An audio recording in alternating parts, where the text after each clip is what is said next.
Expectation is the root of all heartache. William Shakespeare. See,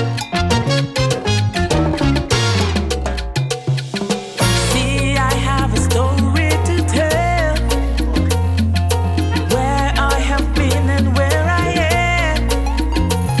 Was wondering why life seems so hard, and how can I get out of my mess? Hello, my beautiful people, and welcome to Grace TV Inspired. Yeah, I'm sure you're bored of me always saying this Grace TV Inspired. You're like, stop singing it, because it's like ringing in your ears, right? Yeah. And I want to just say thank you for everyone who's been so supportive in watching my videos. And I just want to emphasize again, if you've not subscribed or liked any of my videos or shared with your friends, please just take a minute now and do that for me, and I would really appreciate it. So you're welcome here, and today I want to speak about the topic expectations. Expectations. When you hear the word expectations, what comes to mind? Expectation, according to the dictionary, is a strong belief that something will happen or be the case.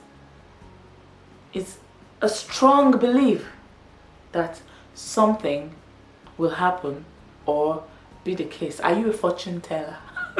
Don't mind me. Or are you God? Yeah. So in life, what I've learned over time is that the only person, the only one that you can have strong belief in or faith in that something in your life will happen is God. You see, William Shakespeare was not done when he said expectation is the root of all heartaches, as I said in the beginning. And most times in life, we put our expectations in people. I make that mistake all the time. I've made that mistake from childhood. I've done it over and over again. But I think humans, we've just been configured to always have hope. And sometimes our hope can be all muddled up into wrong expectations. Yeah. And when it comes to friendships and relationships, I just want to tell you this evening, do not have expectations. I met a friend one time, and we're talking about expectations, and he was just like, what he realized that has helped him in life, that has helped him to kind of protect his heart, because he's quite a fragile person, is the fact that he never expects anything from anyone. He always just does his own part in every relationship he goes into, and does not expect the next person to do anything in return. If they do, it's a blessing. If they don't, because he's not expecting it, it doesn't harm you. It doesn't harm him. Yeah? So, what am I saying today? What kind of relationship are you in? Is it with your friends? Is it with your siblings? Is it with your parents? Is it with your husband? Is it with your kids? Just do your part without expecting anything in return. Yeah? Growing up, you know how the first mentor we have as kids are our parents, and you just expect so much. And I grew up in a country, Nigeria. God bless Nigeria. God bless Nigeria. I was speaking to someone today about pounds, and I was told pounds is over 700 naira. 700 naira. When I moved into the UK back in the days, pounds was 200 naira. How can pounds be over 700? Like, naira has lost it. You can't, if you're a millionaire and your millions have not run into thousands and tens, and you come into the UK, I tell you, you struggle to even be a thousandaire. Yeah, so forget that, you know. But I'm coming back to what I'm saying. So we have expectations, and growing up in Nigeria, as I said, I had these expectations of what I expect my family to do, my parents to do for me. And sometimes in life, in fact, all the time in life, it's not what we expect that comes. And so when you look up to people and you expect them to take responsibility for you, to do things for you, and they don't do it, then you begin to have heartaches. I've realized that in my relationships with friends, I think I've spoken about a topic that I kind of linked with what I'm about to say. I'm Time for Everything. I think the topic was called Season, Reason, a Lifetime. If you've not watched that video, just go back and watch it. I just always expected my friends to be there all the time. And I have this habit of wanting to keep my old friends. Like, I don't want to let go. We've come a long way. Let's not fight. Let's not fight. We've come a long way. But fighting and having misunderstandings is part of growing in relationships. You know, that was like back in the days when one was still quite young and not, just wanting life to be perfect. But over the last few years, a lot has happened, and I have grown to see that the reason why I'm so angry about broken relationships or, broken relationships is because I expect too much. I expect too much. I expect that because I love you, you have to love me back. I expect that because I'll be there for you, you have to be there for me back. I expect that because I will stand for you, behind you, and not snitch about you, you will do the same. I expect that because I will watch out for you, you will watch out for me. But life is not like that. Life is not like that. I have grown in the last few years, and I see myself evolving into this new person, who does not expect anything from anyone. I just live life one day at a time. I just live life one day at a time. If anyone who's in my life, I just love on you. I love on you. I don't expect you to do anything back for me. Because I realized in the past, and from my personal experience, that because I'm expecting something from you, I'm doing something extra so that you can do the same for me in the past. But now I realize that I do things because I feel like, not because I feel you deserve it or I owe it to anyone, but because I'm a child of God and I do things according to the Bible. And the Bible says you should watch out for your brother, love your neighbor as yourself, even love your enemies and pray for them. And I've had to cross people's path because of this new personality, because people expect you to be the same. People expect you to be the same from when you're in your teenage life, into your 20s, into your 30s, and into your 40s. They expect you to be the same. They don't want you to change. And so when they see a positive change where you are growing and beginning to have boundaries and beginning to say, okay, this is what I want my relationship to be like, people just get offended and people take it personally. But I want you to know today that it's just part of life. People grow, people experience, and people's experiences shape them to who they become. And so do not expect anything from anyone, not even your siblings, not even your blood, not even your parents, not even your husband. Just live life one day at a time. Do your part. Whatever you feel led to do, whatever your conscience carries, whatever you feel like makes you happy, you first. Just go on and do it. Go on and do it, not expecting it from the person who you're doing it to. Because when you expect, then you begin to look back and say, oh, after I did this for this person, they didn't do anything for me. Don't expect anything in return. My mother used to say something that your blessings don't actually come from the person you've blessed. Sometimes your blessing comes from somewhere else. And the blessings might not even come to you directly. It might come to your kids or to generations to come. Because the Bible says, in this life, whatever you sow, you will reap. Whatever we sow, you will reap. You cannot plant corn and have peas. You cannot plant pineapple and have purples. No. So you just keep living one day at a time. You know, ask God to help you to be the best you. Be the best you without expecting the next person to be the best them. So your expectations and your hope and your faith should be in God, not man. I read somewhere that sometimes we create our own heartbreaks through expectations. Yeah, sometimes we create our own heartbreaks through expectations. For example, you go into a relationship. Maybe you meet a guy and he's asking you out and he's saying, oh, I really like you, I want to get to know you, I want to date you. Most of us girls, once a guy begins to say, I really want to get to know you, we're already thinking of ourselves in the wedding dress, if it's the kind of guy we like. That is expectations. So you go into that relationship thinking he's going to put a ring on it in the next couple of months or half a year, like 6 months, and then it doesn't happen because you need to go through all the process of a relationship to grow from, you know, going on a date to getting engaged or going into courtship.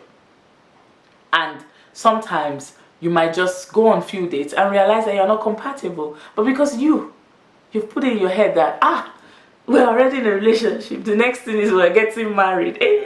You've already gone to test wedding dress with your friends.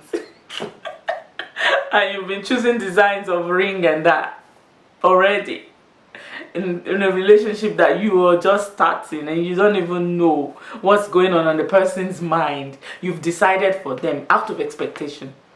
Then 1 year into it, the guy is not saying, will you marry me? He's not proposing. It's funny, these days you see videos of women kneeling down doing the proposal because they're expecting to be with the man. They've seen this man and they've married him in their minds.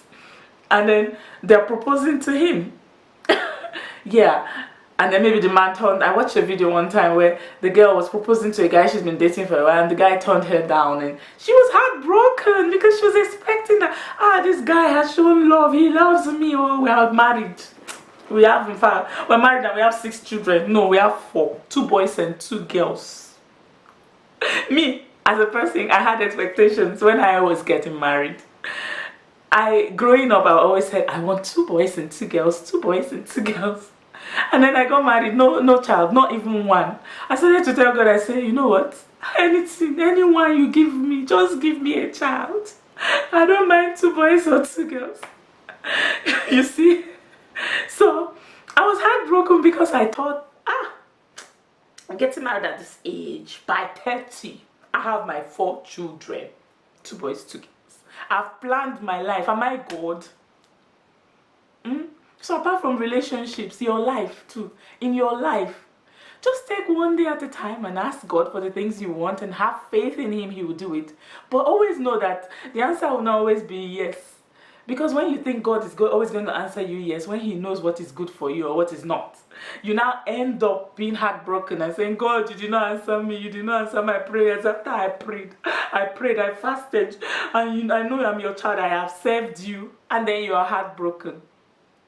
Do not expect life to go your own way. Do not expect life to go your own way.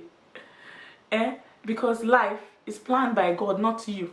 And you have no control you don't have any control of what happens when you wake up in the morning. So just live in faith and not expecting.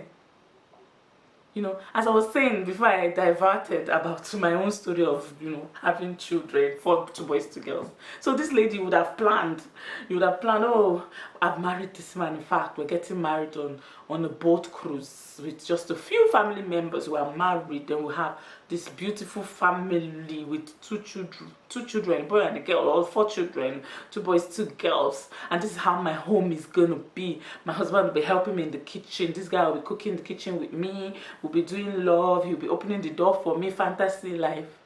No. You just go into that relationship with an open mind, knowing that will it happen? Will it get to marriage? Will it not get to marriage? If it gets to marriage, oh well, fine and good. As long as it's good. As long as it's good. If it doesn't, oh well. Next. Who is next? Let us date another.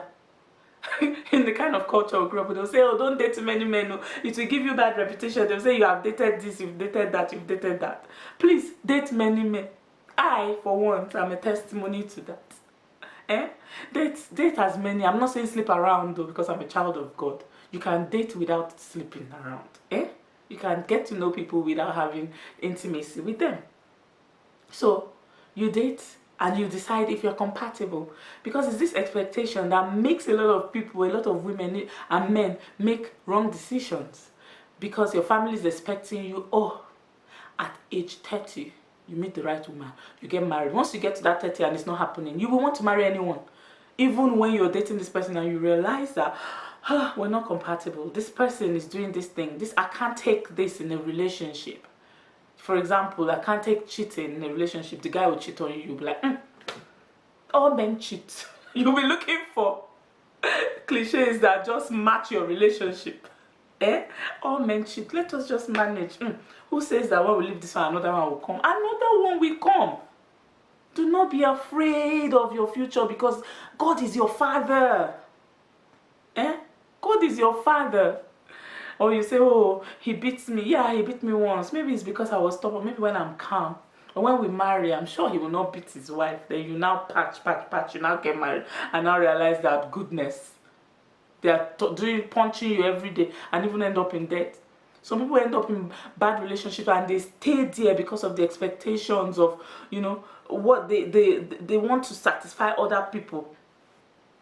Do not expect anything, but lay your principles and lay your plans. Write your vision, make it plain, and walk with it. And say, God, I leave it in your hands, but if it's not your will, and if it's your will, let your will be done. And live one day at a time. So don't go into relationships seeing your wedding dress already. Go into relationships like you're having fun one day at a time. If he does something that I can't live with in that relationship, or he hits me, or he cheats on me, or I'm not attracted to him, or something, and you feel like, oh, no, I don't think I can really spend the rest of my life with this person, please walk away. And if you enter the relationship and you don't have that expectation, and somehow it just becomes magical, like Mills and Bones, and everything is just perfect, his kiss is the best, everything is the best, and you guys just realize that we are a perfect couple, and then all of a sudden he realizes you're a perfect wife for him, and he decides to propose to you because you're not expectant. When he does it, it becomes a surprise, and then you even be able to count your blessings even more, because when you have expectation, you'll be expecting one kind of ring, then he buys another ring, you'll be disappointed. So expectation is the father of all disappointments. Expectation is the father of all disappointments. So what am I saying? What I'm just saying is that I'm just ringing this bell in your ear. Live one day at a time. Whatever you find yourself, in relationships, in friendships, in familyship, just do one day at a time. Don't expect anything from the next person. Expect only from you, because you only know you. Don't expect anybody to do anything for you. Enter that relationship with an open mind. And then when these people do things for you, oh well, fine and good. And if they don't, oh well, fine and good. Because what you are doing is making you happy. Your happiness is not based on what they do. That's why this expectation is the root of all heartaches. Please, guard your heart. Guard your heart. Guard your heart. Love yourself. And do not be expectant that anyone will do anything for you other than God. And love yourself. And enter all your relationships, and even your present relationships that you are in. Clear every expectations you have and put your best in it, and your best will always bring out the best in all your relationships. I hope that I've been able to inspire you today again, as I always say. And thank you for watching, because there's no me without you. I try not to expect that you will be watching. And I just do my little bit. So even if no one watches, I'm just like, oh, I'm just doing my bit. Who knows? One day at a time. So thank you, and I hope you've been able to, sorry, don't mind me. I hope I've been able to inspire you. Have a wonderful day or night wherever you are, and I love you, and there's no me without you. I love you as always. Expect me to love you. I love you. Thank you. Suddenly I hear a soft, still voice.